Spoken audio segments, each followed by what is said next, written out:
So good morning guys. तो चलिए start करते हैं आज के यानी कि 12 अक्टूबर के इंपॉर्टेंट करंट अफेयर्स को। देखिए पहला प्रश्न क्या है, अभी हाल ही में किसने लाल बहादुर शास्त्री राष्ट्रीय पुरस्कार जीता है?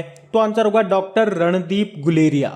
तो हमारे जो उपराष्ट्रपति हैं एम वेंकैया नायडू जी, उन्होंने डॉक्टर रणदीप गुलेरिया को उत्कृष्टता के लिए 22वां लाल बहादुर शास्त्री राष्ट्रीय पुरस्कार से सम्मानित किया। तो डॉक्टर रणदीप गुलेरिया ये कौन है? ये एक प्रतिष्ठित पल्मोनोलॉजिस्ट हैं और एम्स के निदेशक हैं, और इन्हें वैसे 2015 में भारत का चौथा सर्वोच्च नागरिक सम्मान पद्मश्री भी मिल चुका है। तो पुरस्कार का नाम है लाल बहादुर शास्त्री राष्ट्रीय पुरस्कार। किसे मिला? डॉक्टर रणदीप गुलेरिया को। किसने दिया? उपराष्ट्रपति एम वेंकैया नायडू जी ने। चलो बताओ, एम वेंकैया नायडू जी को अभी गोपीनाथ बारदोलाई पुरस्कार किस राज्य सरकार ने दिया था? बाकी जी सतीश रेड्डी डीआरडीओ के अध्यक्ष हैं, अभी हमने पढ़ा था कल ही इनके बारे में। एस्ट्रोनॉटिकल सोसाइटी ऑफ इंडिया ने आर्यभट्ट पुरस्कार से सम्मानित किया था।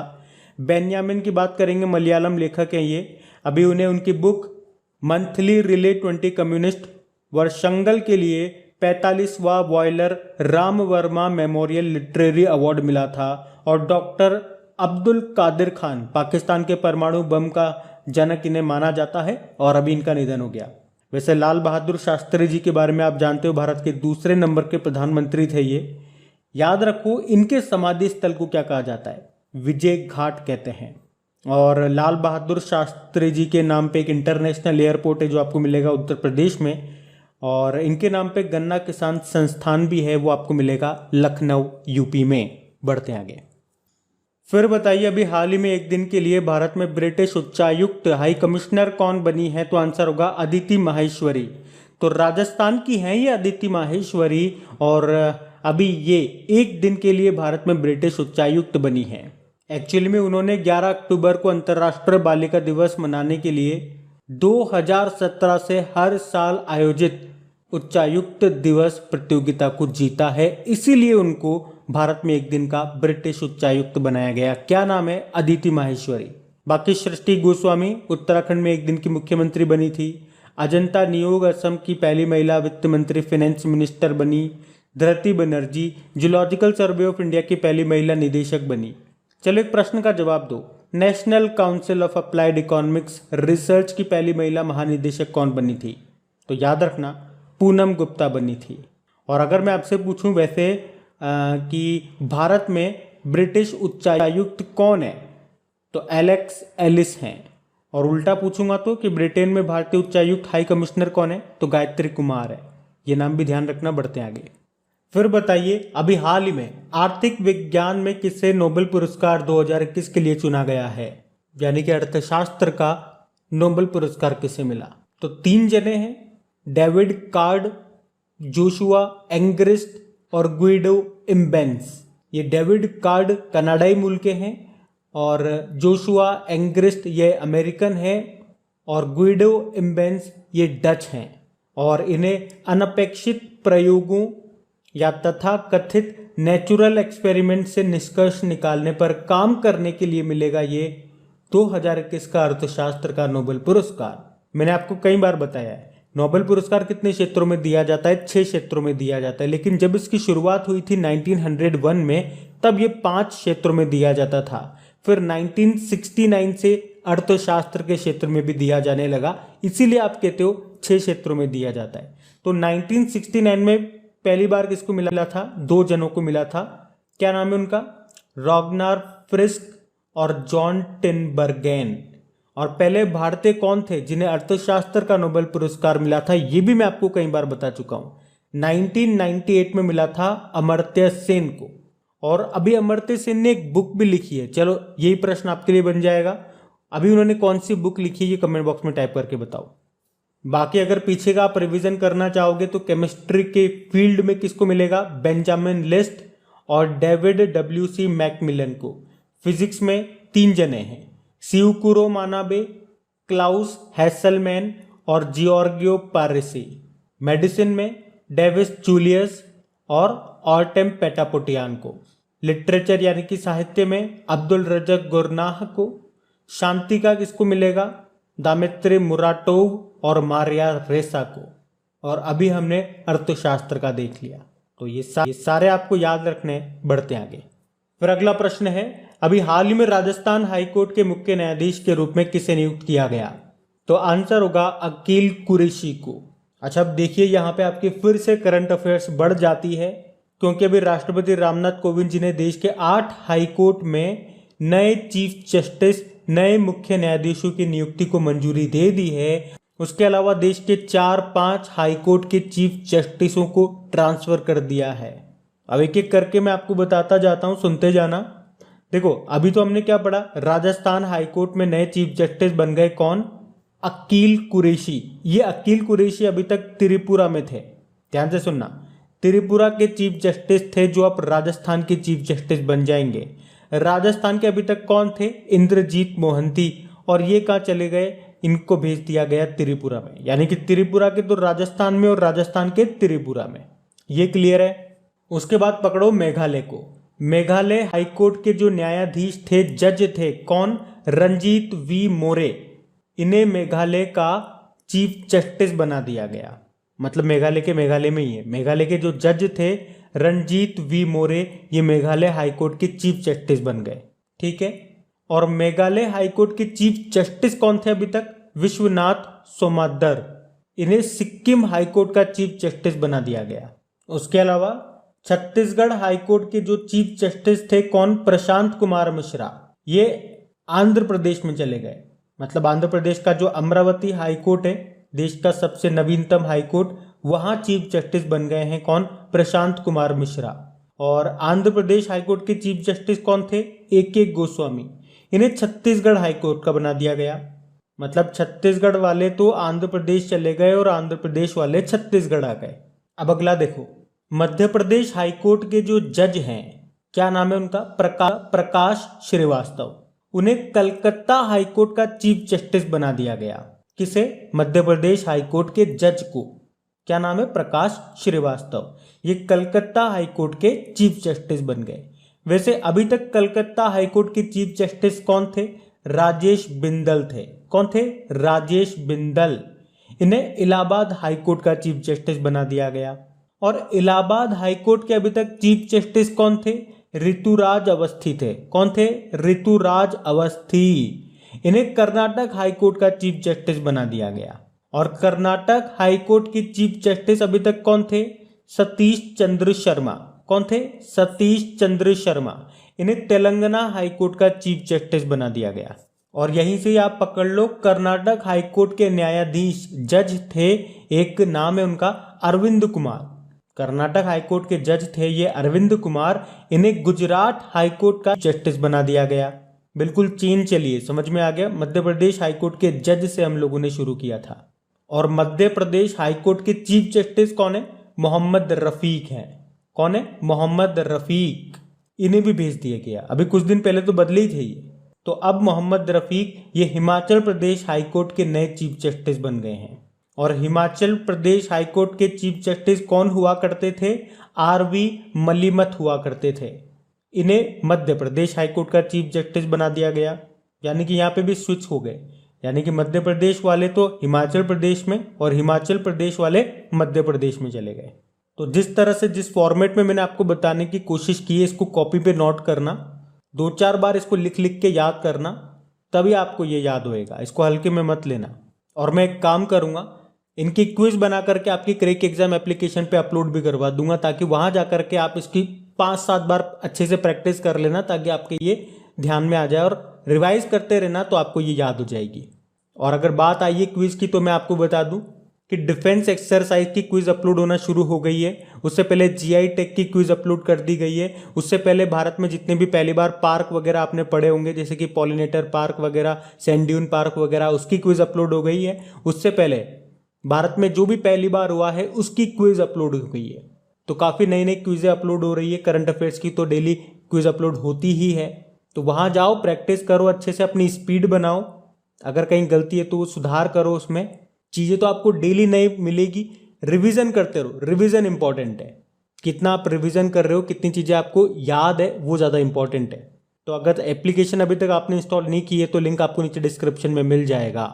डेली करंट अफेयर्स की PDF भी आपको वहीं पे मिल जाती है। अभी हम बढ़ते हैं आगे। फिर बताइए अभी हाल ही में किस राज्य की लौंग को जीआई टैग मिला है? तो आंसर होगा तमिलनाडु। तो कन्याकुमारी के मसाला उत्पादकों ने जिले के पहाड़ी क्षेत्रों में उगाए जाने वाली लौंग के लिए जीआई टैग प्राप्त किया है। यह अपने समृद्ध सुगंधित तेल सामग्री के लिए जाना जाता है। चलो यहीं से बनता है आपका होमवर्क प्रश्न, हींग की खेती करने वाला पहला भारतीय राज्य कौन सा है? ये आपको कमेंट बॉक्स में टाइप करके बताना है। बाकी जीआई टैग मतलब ज्योग्राफिकल इंडिकेशन, इसका अधिनियम आया था 1999 में, लागू हुआ था ये 2003 में, और पहली बार जीआई टैग मिला था सन 2004 में पश्चिम बंगाल की दार्जिलिंग टी को। अभी कुछ दिन पहले हमने पढ़ा था केरल के एडियूर मिर्च और कुट्टियट्टूर आम को जीआई टैग मिला था। महाराष्ट्र के सफेद प्याज को और वाडा कोलम चावल को जीआई टैग मिला था। उसी तरह से मध्य प्रदेश के चिन्नौर चावल को जीआई टैग मिला था। और चावल में तो आप बात करोगे तो मणिपुर के काले चावल को जीआई टैग मिल चुका है, असम के बोका चावल को जीआई टैग मिल चुका है, बिहार का कतरनी चावल है उसको भी जीआई टैग मिल चुका है। उसके अलावा पश्चिम बंगाल के सरभजा और सरपुरिया मिठाई को जीआई टैग मिला था। नागालैंड की अभी मीठी ककड़ी को जीआई टैग मिला था। राजस्थान की सोजत मेहंदी को जीआई टैग मिला था। और असम की जुड़ीमा राइस वाइन को भी जीआई टैग मिला था। और फिर से बता दूं, जीआई टैग पे क्विज बना करके अपलोड कर दी गई है, जा करके लगा लेना। बढ़ते आगे। फिर बताइए अभी हाल ही में तेलंगाना और कौन सा राज्य मोबाइल कोर्ट यूनिट शुरू करने वाला देश का पहला राज्य बन गया? तो आंसर होगा उत्तराखंड। तो तेलंगाना और उत्तराखंड ये मोबाइल कोर्ट यूनिट शुरू करने वाला देश का पहला राज्य बन गया है। और इस मोबाइल कोर्ट यूनिट का उद्देश्य क्या है? जरूरत पड़ने पर महिलाओं और बाल पीड़ितों या गवाहों या डॉक्टरों या फिर मेडिकल चिकित्सकों को साक्ष्य के रिकॉर्डिंग की सुविधा प्रदान करना। ये जो मोबाइल कोर्ट्स है ये सबऑर्डिनेट कोर्ट्स के लिए है। अच्छा, अगर आपसे पूछा जाएगा कि ई कैबिनेट प्रणाली शुरू करने वाला पहला राज्य बना था कौन सा? हिमाचल प्रदेश। ई लोक अदालत शुरू करने वाला पहला राज्य पूछेंगे तो छत्तीसगढ़ आंसर होगा। और गुजरात हाईकोर्ट याद रखना देश का पहला हाईकोर्ट बना था जहां पे सुनवाई की यूट्यूब पर लाइव स्ट्रीमिंग शुरू की गई थी। और आज के इस वीडियो में स्टेट को हम ओपन नहीं कर रहे हैं, स्टेट के बारे में बात नहीं कर रहे हैं, क्योंकि वीडियो वैसे ही काफी लंबा हो गया है। वैसे डेली तो हम करते ही हैं। तो अभी हम बढ़ते आगे। फिर बताइए अभी हाल ही में भारतीय रेलवे ने त्रिशूल और किस नाम से 2 लंबी दूरी की मालगाड़ियां शुरू की है? तो आंसर होगा गरुड़। तो अभी भारतीय रेलवे ने 2 लंबी दूरी की मालगाड़ियों को शुरू किया है, जिनके नाम क्या क्या है वो याद रखने हैं। एक तो त्रिशूल है और एक गरुड़ है। और ये जो मालगाड़ियां हैं ये सामान्य जो मालगाड़ियां होती है उनसे 2 गुनी लंबी हैं, या आप कह सकते हो कई गुना लंबी है।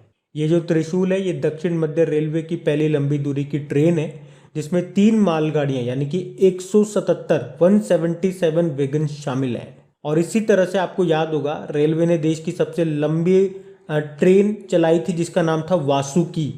3.5 किलोमीटर लंबी थी वो, 295 डब्बे थे उसमें। वैसे हमारे रेल मंत्री कौन है?